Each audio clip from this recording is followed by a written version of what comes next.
Sonic Adventure 2, or Sonic Adventure 2 Battle if your first experience for this game was on the Nintendo GameCube.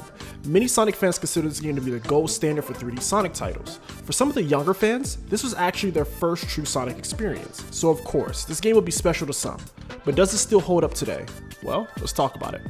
Sonic Adventure 2 was initially released on June of 2001 for the Sega Dreamcast. This is kind of like the swan song for the console because shortly after, Sega bowed out of the hardware business.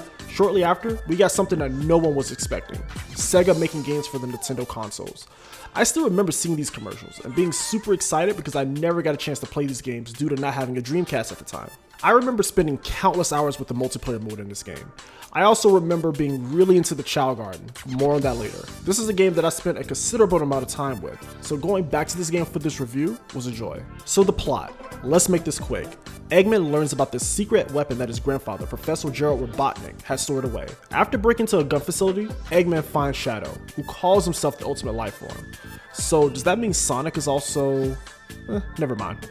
Shadow tells Eggman about this abandoned space colony. There, we found out that Gerald Robotnik had this earth-shattering cannon called the Eclipse Cannon, and we see what this thing can do when Eggman blows a chunk of the moon off. I really don't see the point of this because let's just say if Eggman really blew up the Earth, where would his food and water supply come from? Anyway. So Eggman threatens everyone on Earth with this cannon and pretty much takes over the world. That's when Sonic, Tails, and Knuckles come in. We have to put a stop to this. Later in the game, we found out that the government was responsible for killing his granddaughter, Maria, and much of his work was destroyed in the process. So this cannon was made out of revenge. Shadow was also really close to Maria, so of course he wants to take this out on humanity as well. So despite a few plot holes in the story, this story was way more interesting than the one in the previous game. The story felt more focused and flowed better than the story in SA1. Despite this game having an overly serious plot about a blue hedgehog, I don't mind it.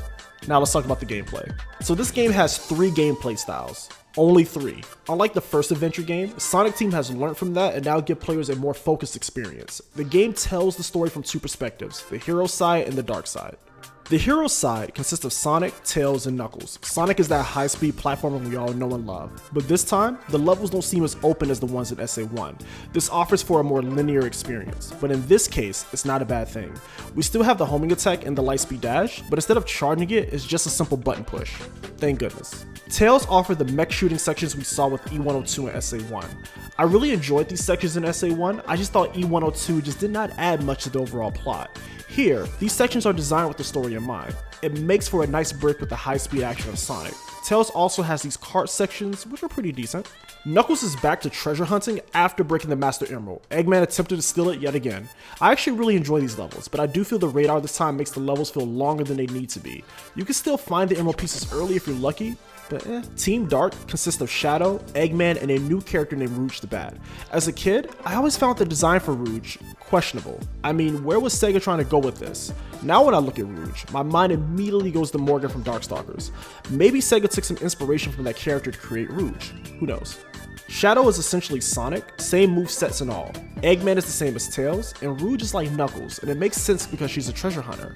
Personally speaking, I enjoyed the dark side stages way more than the hero side. They just seem to have better level design, even though the hero side has the iconic stage, City Escape.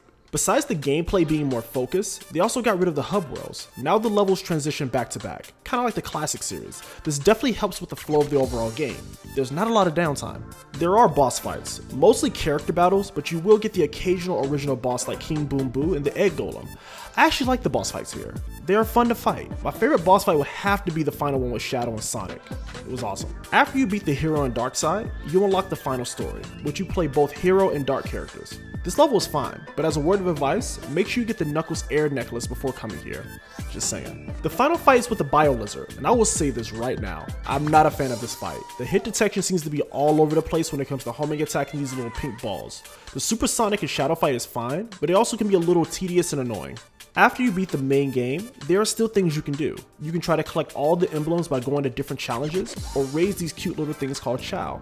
I won't get too much into the Chow raising in this video, but just know I was addicted to the Chow Garden when I was much younger. It is arguably better than the game itself. Overall, Sonic Adventure 2 was a great time and an easy recommendation for anyone looking to get into the Sonic series. This game offers much fun, great variety in the gameplay, and also an amazing soundtrack. I mean seriously, this soundtrack is fantastic. I recommend you guys either stream it on Spotify or buy it on iTunes to support the developers. If I were to say anything bad about SA2, the treasure hunting stages can overstay their welcome, especially the space themed ones with Knuckles and Rouge. The story is passable, but not the strongest point. This game is great, and it's a huge recommendation for me. You can get this on pretty much anything nowadays, so go out and enjoy this game.